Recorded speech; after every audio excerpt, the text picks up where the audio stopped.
Mic check. 1 2 1 2. Mic check. 1 2 1 2.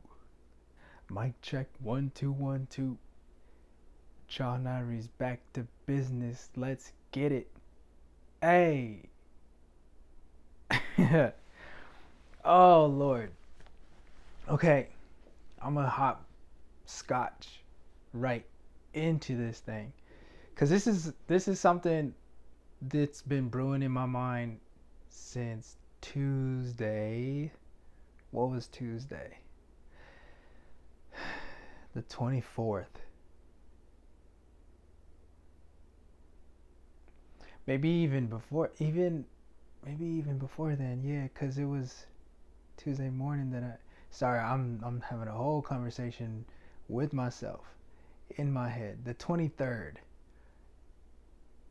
Monday the 23rd. This has been brewing in my head since then. Right now it's Saturday the 28th. I don't think I've said the date on any of my... Have I? I don't know. Is that important? Do I need to do that? Maybe. And I have the volume up a little bit more on the mic. I just realized how to do that. Or I just learned how to do that. And I realized that it's been set to a lower volume. So hopefully this isn't like thumping. Alright. So here's what it is. I'm gonna start it like this, and if you know how my mind works, then this shouldn't be shocking or surprising. There was a video that went viral a while ago. I don't know how long ago, but it was this little thick brown boy, and he was just in the camera sharing some of his thoughts. He said, I love myself. Even though I look like a burnt chicken nugget, I still love myself. And I had a whole conversation based around the truth, really, about around that whole video, like that whole statement. Like, even though I look that little he said, even though I look like a burnt chicken nugget, I still love myself. So it's the truth about loving yourself. And I didn't map out how I was gonna say any of this or share any of this. I just know I'm gonna say it. Like, Jesus, Yeshua, the Messiah, my Savior King, said. Matter of fact, why am I playing like my Bible ain't sitting down here already open to the chapter and verse? Matthew chapter 22 verse 39. Jesus replied, love the Lord your God with all your heart, and with all your soul, and with all your mind. This is the first and greatest commandment. Verse 39. And the second is like it. Love your neighbor as yourself. So I was having this whole conversation with a dope friend of mine, and letting them know that, like, in the past, like, it was hard for me to love people. Like, people, I wanted to injure people because of my short fuse, because of my anger, because of, like, I think really because of my addiction to, like, doing things right. I guess in a way I kind of accepted that things weren't always going to be perfect, but I damn near tried to be, you know?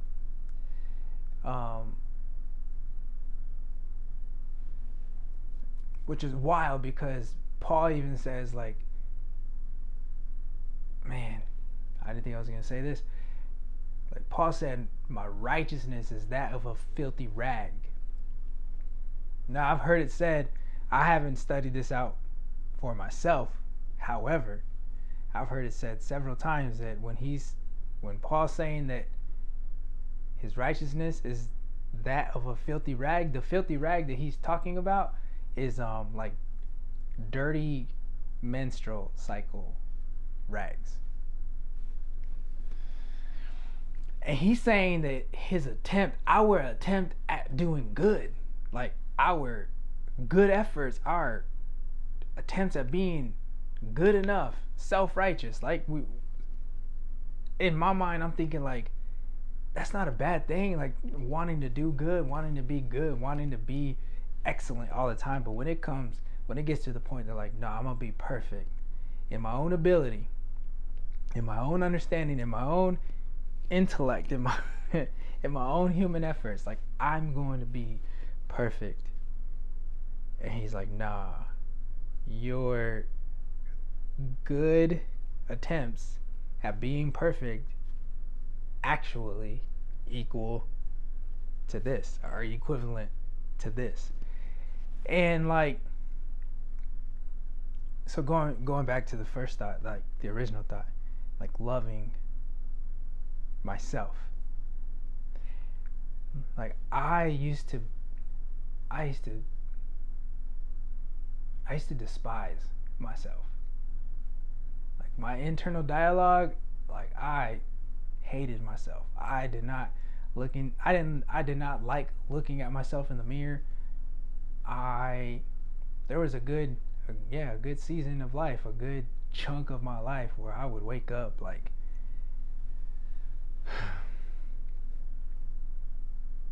I wouldn't go to the extent of saying that I hated myself. I didn't like myself. I didn't like who I was on the inside, because I knew internally like I was not a lovable person. I didn't love myself.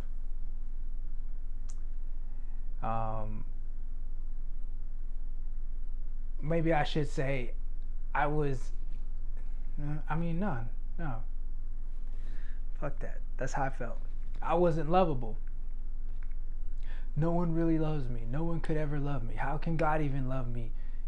You know, like I've done too much. Like I had too much dirt on myself, you know? Like I knew too much about me to be like, man, ain't nothing lovable about me. Like if you really knew, you wouldn't. If you really knew what was going on, you wouldn't want to be standing next to me. Telling myself that in reference to people, like other human beings, and Jesus. Like, man, you don't really love me. As if he didn't already know, right? Like if I really let you into my heart, if you really knew what was going on, you wouldn't want to be here. You wouldn't want to make my heart your dwelling place. Like, so I didn't love myself. And so like, how could I love people? How could I love my neighbor? And I think it was I'm pretty sure it was in Propaganda's book, Terraform, where he was saying that like something about like when Jesus says that, when he said that, like love your neighbor, he's not just referring to the people who live next to you in your neighborhood. Like he's referring to strangers. Like anybody who is a stranger to you, they are your neighbor. And so how could I love a stranger, love my neighbor as I love myself? Excuse me. If I didn't love myself. So I think about that little brown boy talking about I love myself. Even though I look like a burnt chicken nugget, I still love myself. And so I wonder how, like, how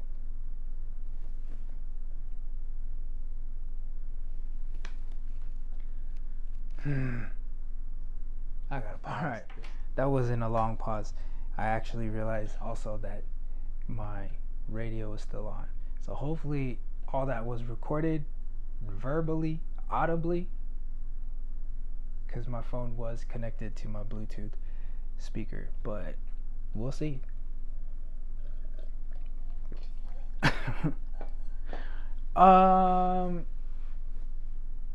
Okay. Loving myself. Loving my neighbor as myself. Right now, currently, where I'm at in my life, I can honestly say I love myself. I love myself.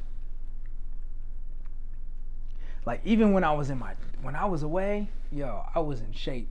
I was the most tan I had ever been. I was the most cut, like, in shape. Excuse me, in shape. Just toned. Like, my physique was. I was like, this is what could happen if you.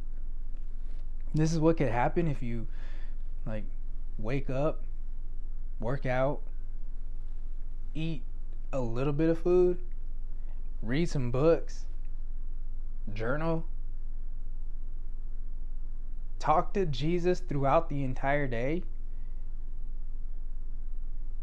go to sleep, and repeat that process, sometimes in a different order. Man, I was, and I loved how my body looked, and I was in that process also, in the process of physically, like, changing my body, I was also simultaneously in the process of changing my mind. I was transforming by the renewing of my mind as I was physically transforming my body. And so then I get home, I had a list of things that I was gonna eat. Anytime something popped up, then I was like, oh, I can't wait to eat that again. I would write it down, and that list got long. So when I got home, I went back to that list, and I ate everything on that list. And I just kept eating everything that I missed, and my body, my physical body started changing. and I still love myself. Like, I learned to love myself when I was in shape. I've learned to love myself when I'm not in shape. I've learned to love myself when I'm happy. I've learned to love myself when I'm sad. I've learned to love myself when circumstances and things are, like, seemingly really good. I've learned to love myself when circumstances and events and things arise that are not so good, that are bad, that are painful. I've learned to love myself when my emotions are cool, steady, stable, balanced. And I've learned to love myself when my emotions are triggered. high, what's the word? Just high stress levels or intensity, or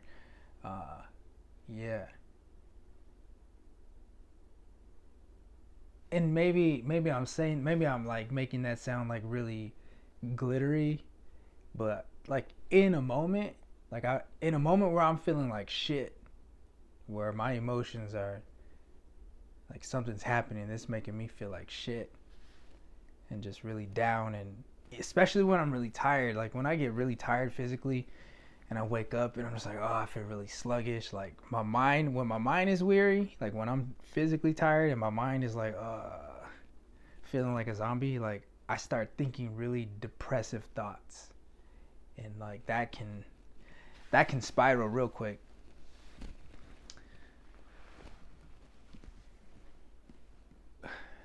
And excuse me, I love that, like I've learned tools, I've gained tools, I've developed the ability and the skill set to like self-regulate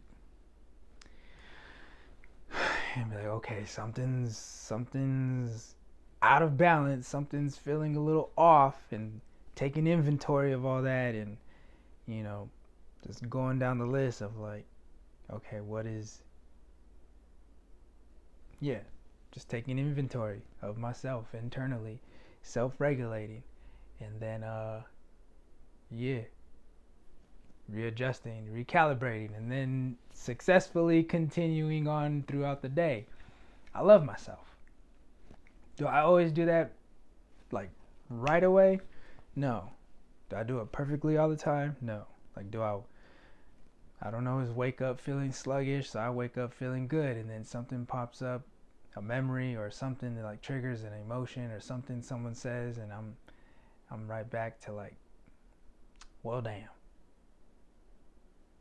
this sucks, I suck, this is shitty, I feel shitty, I'm shitty. Like, yeah, there's little moments here and there where I get to work that out, Okay, so I feel like I've talked around it enough and maybe built up the foundation of this idea, because this is a command. Like, this isn't just, that's what I said. I said to my gorgeous homie, I said, yo, this is a command. Like it's in red. Jesus replied. That's how it starts. And then the text is red. And he said this. And he said, shoot, did I lose the spot? I did. Shoot. Where'd he say it? Right here, down here. My bad. This is the first and greatest commandment. Like, this is a command. The second is like it. So this is the first. And the next one is like it. Like, these are commands. Like, it's not optional.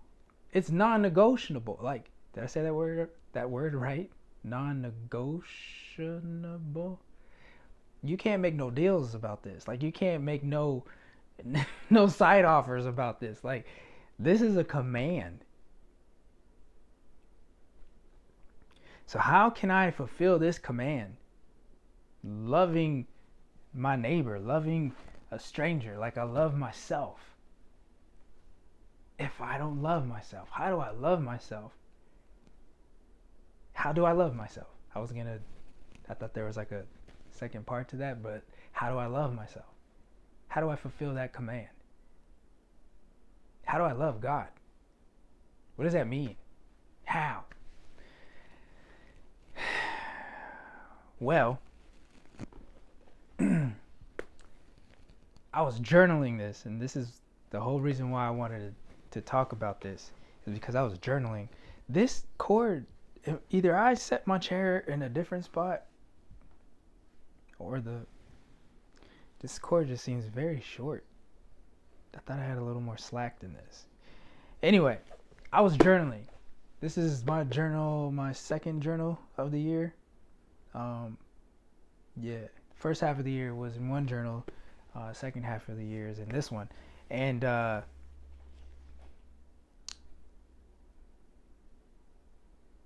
so this isn't so, like, how do I love God? How do I love myself? How do I love others? How do I fulfill those commandments? This isn't the answer. I feel like this is one approach to the answer. This is my personal take on approaching the practicality and the principality, the practicality of applying this principle. I'm just going to read it because I'll run my mouth and won't shut up. So this is what I journaled. I feel like, is this the first time I'm sharing a journal entry on here? Anyway, I said, I love you, Lord. I love myself because I now know how to be loved by you. So that's it. Like, that's the first part. That's not it. That's the first part. Like, how do I love God? How do I love myself? How do I love others? How do I love others as I love myself? I had to first learn how to be loved. I feel myself already getting emotional. Like, I had to learn how to be loved. Even in a place where I was seemingly unlovable, in a condition where there was nothing that promoted and said and inspired someone to love me. Like, I had to learn to be loved. Like, where Jesus found me, that's where he loved me.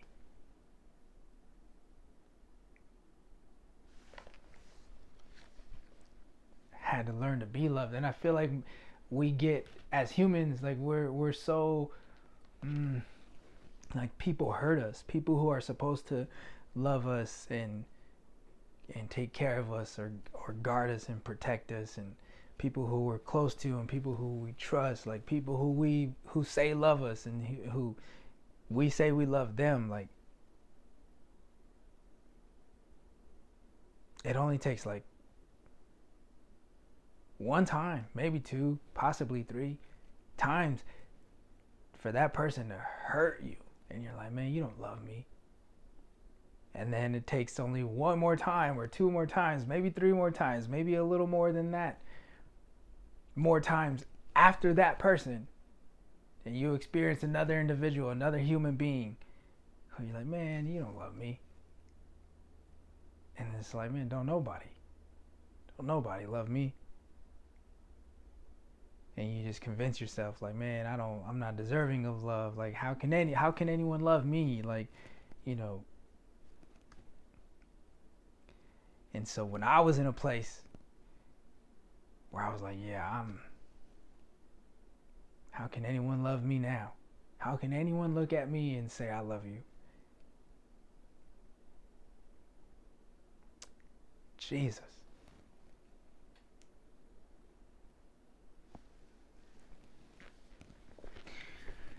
I said this so many times, and every time I think about it and say it, like, any time I've said this, I see it all over again. I feel it all over again.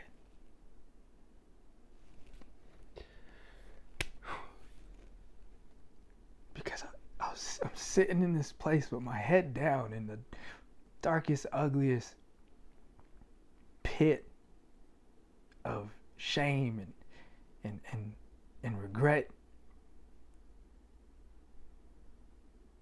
And he walks up to me.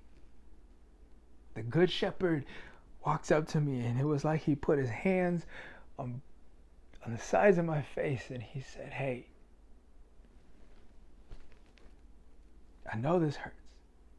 I know it's ugly. I know it's dark. I know it's painful.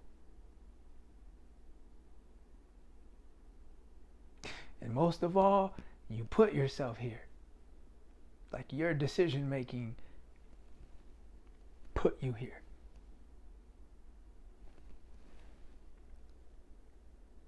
And then he said, and I'm here. Like, but I'm here.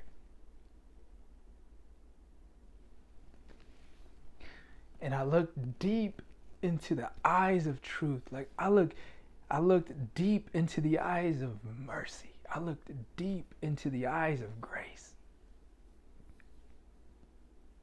And he said, I'm here. And he walked with me. He walked me through every step of the way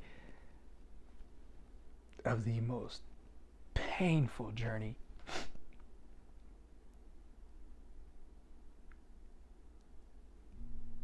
And I had to get to the place where like I came to the end of myself.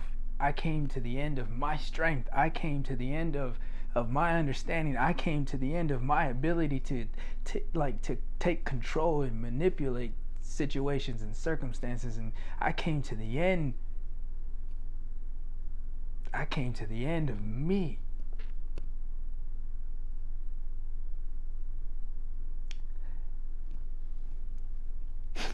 And I had I was just about to say I had no other like options.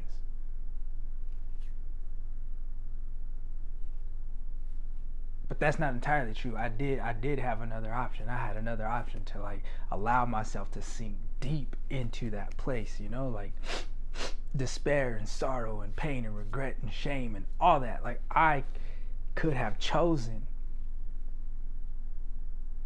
to just allow the sinking to continue, and man, he lifted my head. He is the lifter of my head.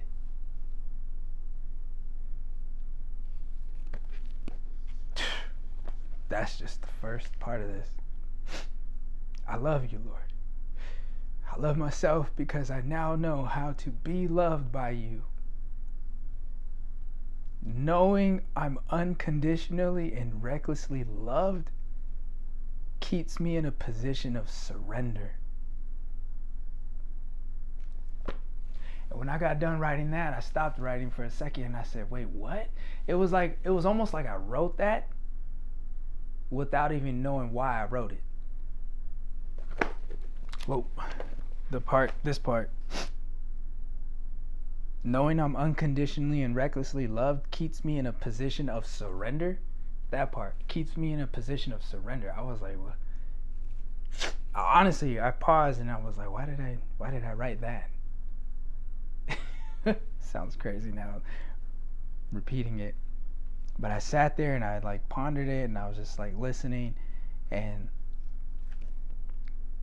I felt like it's because this is what I wrote next. It's because one must first surrender to love. You must surrender to love, the God who is love, the Savior who embodied the love of God. You have to surrender to love to be loved.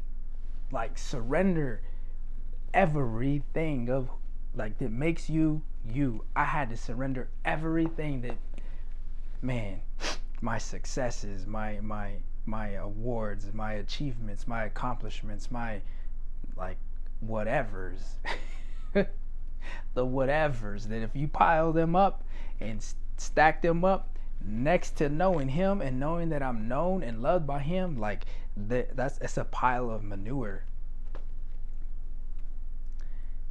Surrendering my past and my failures, surrendering my faults and my flaws, like surrendering them. And in that there's an embracing also, because you have to actually, I had to actually embrace it first. Like, oh yeah, I'm weak. I'm not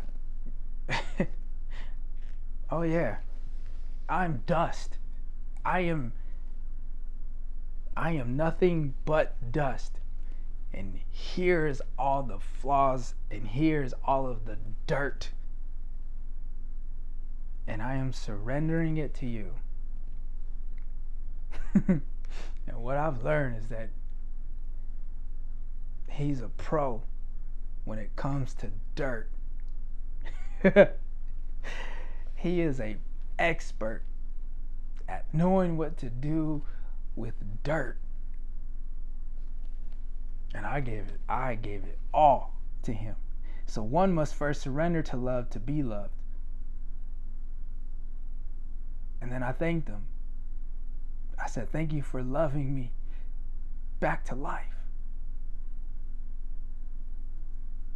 Lord, your love brought me back to life.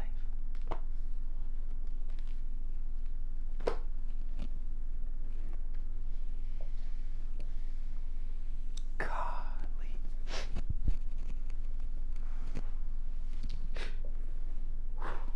He breathes life into the dirt. He breathed the breath of life into the dirt.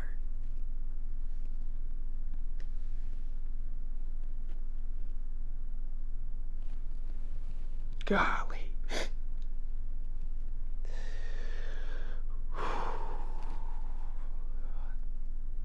Thanked him for loving me back to life. He didn't punish me back to life. He didn't beat me back to life. He didn't yell at me back to life. He didn't scold me back to life. He didn't shame me back to life. He didn't neglect me back to life. He didn't reject me back to life. He didn't deny me back to life. He didn't give me tough love back to life.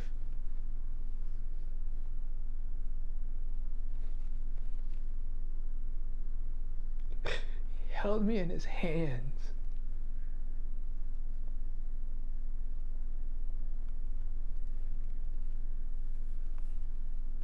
He wrapped me in his arms.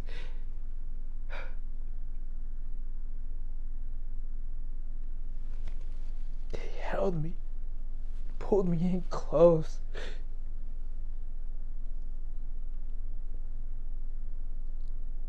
And he just comforted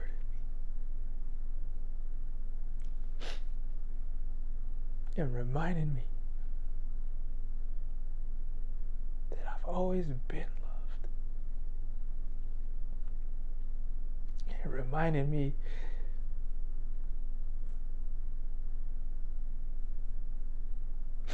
that there's nothing I can do to separate me from his love. There's nothing that could ever come in between me and his love.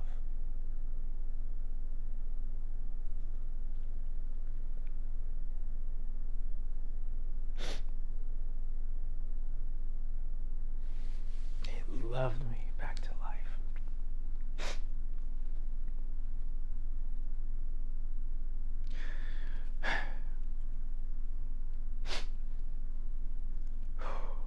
Thank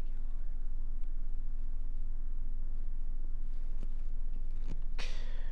Oh, I need a minute. Okay. Had to remove some mucus from my face.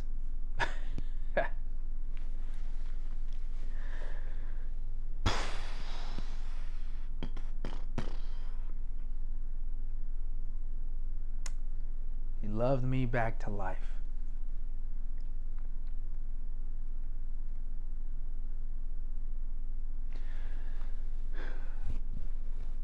A couple weeks ago, actually, I had posed this other thought, and I actually haven't thought about it since I first proposed it to my dude, my bruv Dominico, and I asked him like this. I said, excuse me. I said, when did Jesus die? And I told him, I said, I'll tell you right now, I don't know the answer. I don't know. Even since me asking him and like proposing this thought to him, and like the thought was like really unprocessed. Is that I don't know if that's a term. Like I hadn't processed or like turned over the thought a whole lot in my mind that time, and even now, I still don't know. I'm a burp. But I don't want to burp because this microphone is going to catch all that feedback. All right. I think we're okay. We're all right. I said, when did Jesus die? And I told him, I said, I don't know. I don't know the answer. I said, because, like, in regards to, like, a date, I have no idea.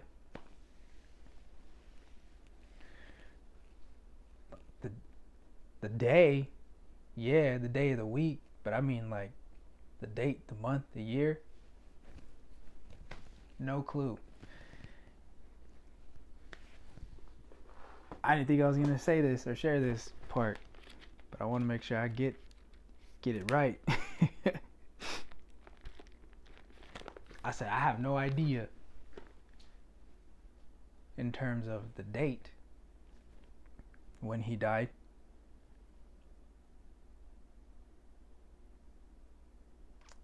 I said chronologically, I don't know. But spiritually, I know exactly when. I know exactly when he died. Because Paul tells us in what he wrote to the Romans, chapter 5, verse 8. Oh, snap. I honestly forgot the first part of this verse. It starts like this. But God demonstrates his own love for us in this: while we were still sinners, Christ died for us. When did he die? When I was still a sinner. When did Jesus die? When I was dead. When did he die? When I wanted nothing to do with him. When did he die? When I doubted his very existence. Oh my God. That's when he died. He died while we were still sinners. When we were still...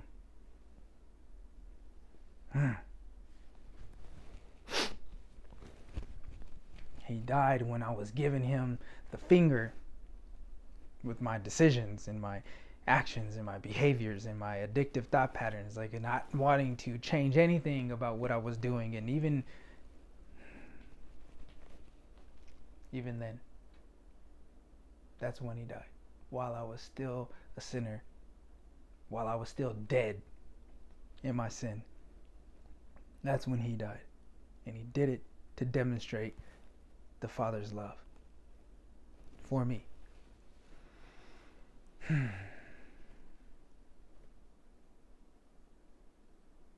He loved me back to life. I can now say I love myself because I've received his love for me. I know how to be loved. I can now love others. I can love my neighbor. I can love strangers. I can love people who don't want anything to do with me. I can love people who, I might have the thought of doing or saying something unloving. You feel me? Because I'm still human. I am still full of a lot of humanity. And I'm the type of human that, like, I haven't always been the toughest, the biggest, the strongest individual in the places and circles that I have ran in and grew up in. And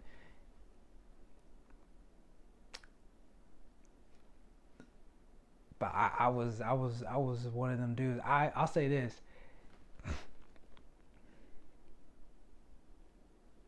I was with them dudes. I was with them type of cats that, like, they hear everything that you said, right? You might have just said something that's like, that term, like, them is fighting words. Like, you might have said something that, like, as soon as it left your mouth, like, you knew what time it was. And and we heard everything that you said, and we still like, and we and we hear everything you just said, and we still look at you in the face and maybe raise an eyebrow and still ask, what'd you just say? Because we want to make sure, we want to double check, we want to make sure that you know what you said. Because what I heard, like, them words that just left your mouth, let me know what time it is. And sometimes that meant you catching the boot to the stomach.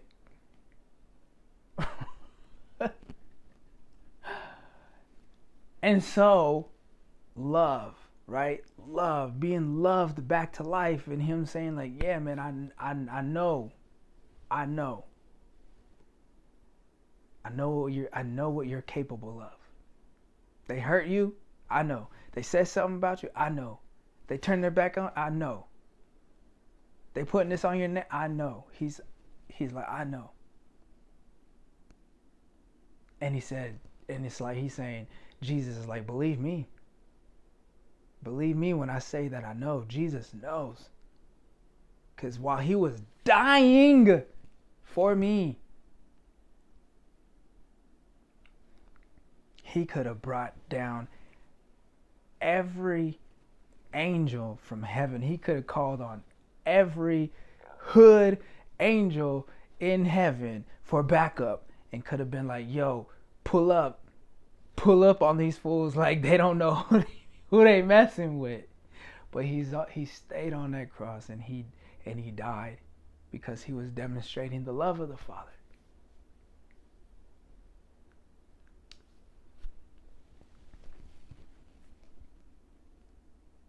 He loved me back to life, and now I can look at people who I know are broken, who I know are just as full as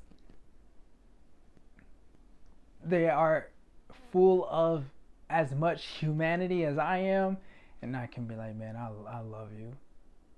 I love you. And not like in a condescending kind of way, or like a, you know, or a, is that the word, condescending? I can say it genuinely. I can say it like from a real place. Because I know that Jesus died for me while I was a sinner. He died for me while I was dead in my sin. He died for me when my humanity was running the show. He said, yeah, I love you.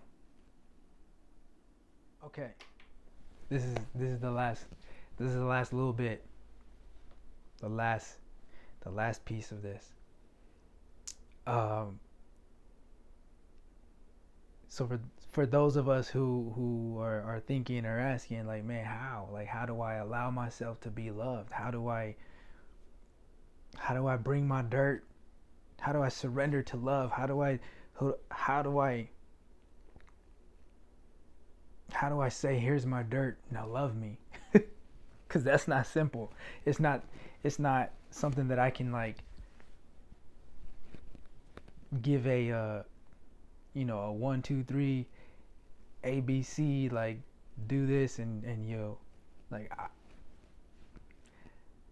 I don't got the answer, but I'm a share what I feel like was shown to me, to maybe help.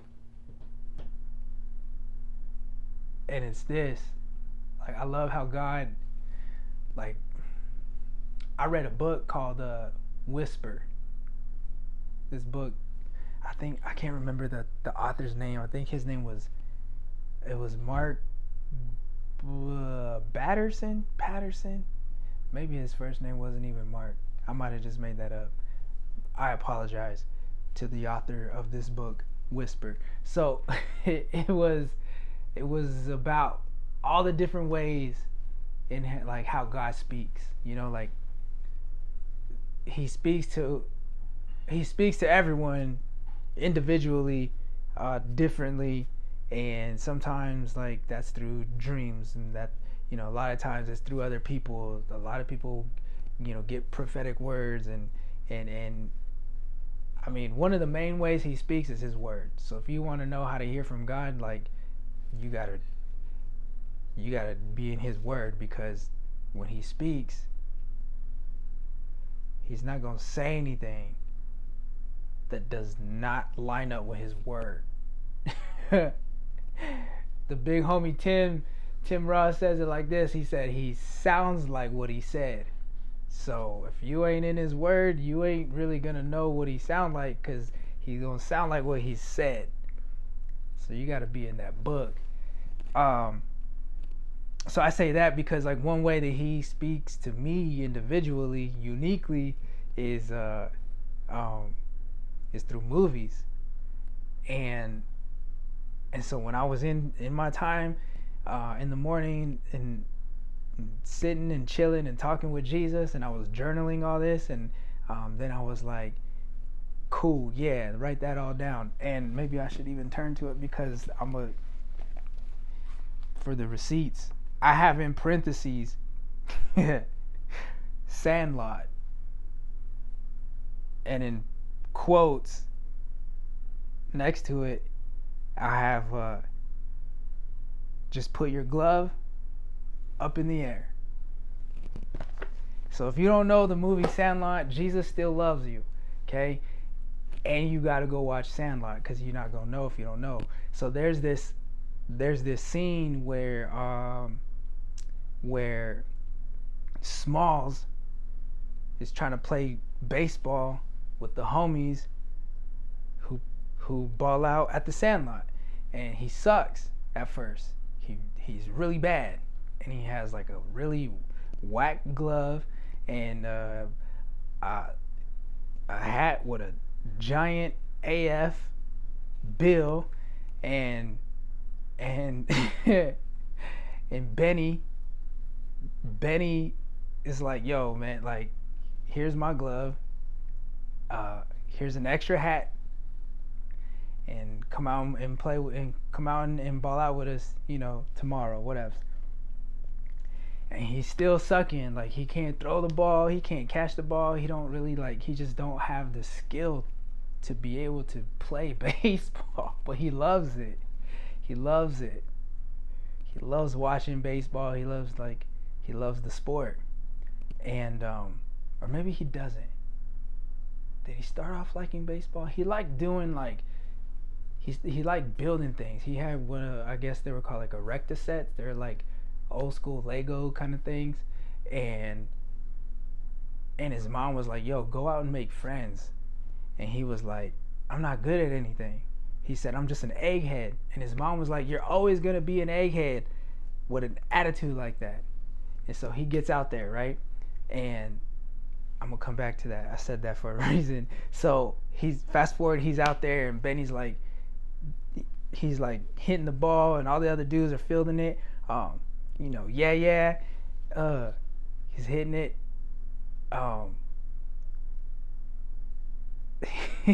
He's hitting the ball to the other cats and telling them, like, go two, go one, whatever. So get the ball, throw it to second base. Get the ball, throw it to first base. So then it's Small's turn, and he's out in like middle center field or whatever. And Benny's like, yo, Smalls, throw it to second. He goes, okay. Bow. Hits the ball out there. He's trying to catch it, and he falls over, and they're like, oh man. And everyone's just like, yo, we told you this kid sucks. Like, why'd you bring him out here? We told you. Told you, Benny. Told you. So Benny puts the bat down, and he jogs out there. He's jogging all the way out. Oh, no. Gotta tell the scene right. So after he falls over, doesn't catch the ball, everyone's like, bro, he sucks. Like, why'd you bring him out here? Square, Benny. Kid's a square. That's what Squint says. And so he gets up, he gets the ball, and he's gonna throw it. But he remembers, like, he doesn't know how to throw. The first time he tried to throw the ball, like, it went like 2 feet in front of him, not even. And they all laughed, and he took off running home crying because he didn't know how to throw the ball. So So he's got the ball and he's getting ready to throw it. And he's like, ah. And he just runs. He runs the ball all the way to the pitcher. And he's looking at him. He puts it in his glove and he takes the ball out of his glove and he's like, he looks at Smalls and he turns around and looks at Benny like, what the F just happened? Like, this dude just ran the ball to me. So that's when Benny goes out there to talk to Smalls, and he gets to the outfield and he's like, you could have thrown it, you know? And Smalls is like, nah, man, I can't. Like, I don't know how. Like, I suck. And he's like, man, thanks for inviting me, but like, I'm just gonna go home. And he tries to hand Benny his glove back. And Benny's like, nah, like, he throws his hands up. He's like, man, you think too much. He said, I bet you get straight A's and shit, huh? And Smalls is like, nah, I got a B once. He said, actually, it was an A minus, but it should have been a B. And Benny was like, man, this is baseball. You got to stop thinking. He said, just have fun. He said, if you would have been having fun, you would have caught that ball. So he's like encouraging him and woo, like just like building him up. Like, man, you can do this. Just like stop thinking so much and have fun. And then, so he gives him like pointers on how to throw the ball and whatnot. And then he's like, all right, cool, got it, cool. And he gets ready to take off back to home plate to hit him another ball. And Smalls stops him and he says, how do I catch it? Like, cool, like you just gave me all these tips on how to throw it. How do I catch it? And Benny says, yo, I never even thought about this like this until this moment. Benny looks at him and says, just stick your glove out in the air. I'll take care of it. He runs all the way back to home plate, grabs the ball, spits on it, shoo, bow, and Smalls is standing out there with his glove in the air with his eyes closed. And he's just saying, please catch it. Please catch it. Please catch it. And like the ball's coming, it's falling down, and he's just standing there, please catch it. And he's got his eyes open a little bit, and he sees it, and he just squeezes his glove closed, and the ball is in there, yo. And I feel like that, it's crazy. I feel like it's a by faith thing. Like, that's why faith, oh my God. Like, for Smalls to be like, how do I catch the thing? And for Benny to be like, yo, just put your glove in the air and I'll take care of that part. So we're asking God, like, how do I allow myself to be loved? How do I catch love? How do I catch the ability to let myself be loved? And God is like, yo, just put your hands in the air. Just put your hands in the air and surrender. Like, just put your hands in the air and say, God, thank you. Like, I thank you because you're good. I thank you because there's breath in my lungs. I thank you because, like, while I was a sinner, you died for me. Just put your glove in the air. Just put your hands in the air and allow him and let him take care of the rest.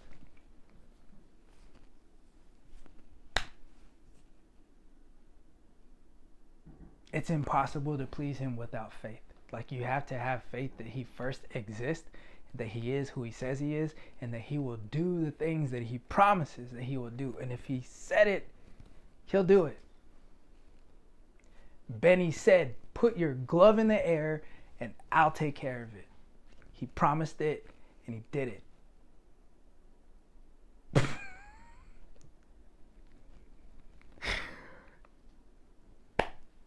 The Father, Abba, said, put your faith in my son and I'll do it. Surrender the breath that he already breathed. He's like, surrender the breath that I already breathed into you. I'll take care of the rest. Surrender your life. Surrender your heart. Just put your hands in the air You can wave them like you just don't care. You can just put them straight up. You can have like the little W hands. I sometimes like to just do this and just cup them and just hold them out here to be like, Lord, like, here are my hands. Like, in my hands is my heart. Like, I'm surrendering my heart to you. And they're also like this for me to be able to receive. Sometimes I just sit like this.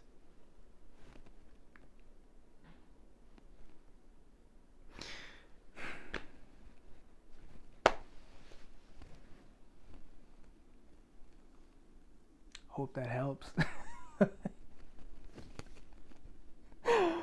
Oh God, here I am, Lord. However I need to look foolish to communicate what I already know you've done in me and for me. I've put my hands in the air. And when he said, yo, I'll take care of the rest, he means that. He means it. I know he does. Can't nobody tell me anything different. I know he is exactly who he says he is.